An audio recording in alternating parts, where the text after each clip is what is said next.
Tirupati corporation అధికారులతో MLA RN Srinivasulu సమీక్షించారు. పారిశుధ్యానికి పెద్దపీట వేయమని సూచించామని, భక్తులకు పూర్తి స్థాయి సేవలకు సిద్ధంగా ఉండాలన్నారు. గుంతలు లేకుండా రోడ్లు, కల్వర్తులు మరమ్మతులు చేయాలని చెప్పారు. రోడ్ల నిర్మాణంలో 3 ఏళ్ల వారంటీ నిబంధన చేర్చాలని ఆదేశించారు. ప్రతి విభాగం నుంచి పూర్తి స్థాయి నివేదిక ఇవ్వాలని శ్రీనివాసులు ఆదేశించారు. కార్పొరేషన్ నుంచి ప్రక్షాళన చేయాలనేసి ఈరోజు ఈ కార్యక్రమం మొదలుపెట్టడం జరిగింది. మున్సిపల్ కార్యాలయంలో అన్ని శాఖాధిపతులు, మున్సిపల్లో చేస్తున్న ఎంప్లాయీస్ అందరూ కూడా రావడం జరిగింది. వాళ్ళతో కూడా మాట్లాడి హెచ్ఓడీలతో మళ్ళీ సపరేట్గా కూడా సెక్షన్ వైజ్ కూడా తిరుపతి కార్పొరేషన్ గురించి తెలుసుకోవడం జరిగింది.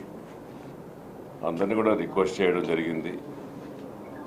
అన్ని డిపార్ట్మెంట్లు కూడా engineering, town planning, revenue, finance, MEPMA, health, veterinary, horticulture, fire, అన్ని ఫైనాన్స్, ఇవన్నిటిని కూడా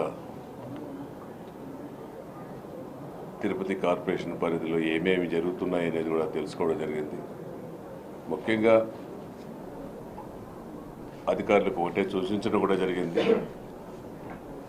శానిటేషన్కు మన ప్రథమ ప్రయారిటీ పెట్టి, శానిటేషన్ తిరుపతి నగరంలో టెంపుల్ సిటీ కాబట్టి, ఇదొక ఆధ్యాత్మిక నగరం కాబట్టి, ఈ నగరంలో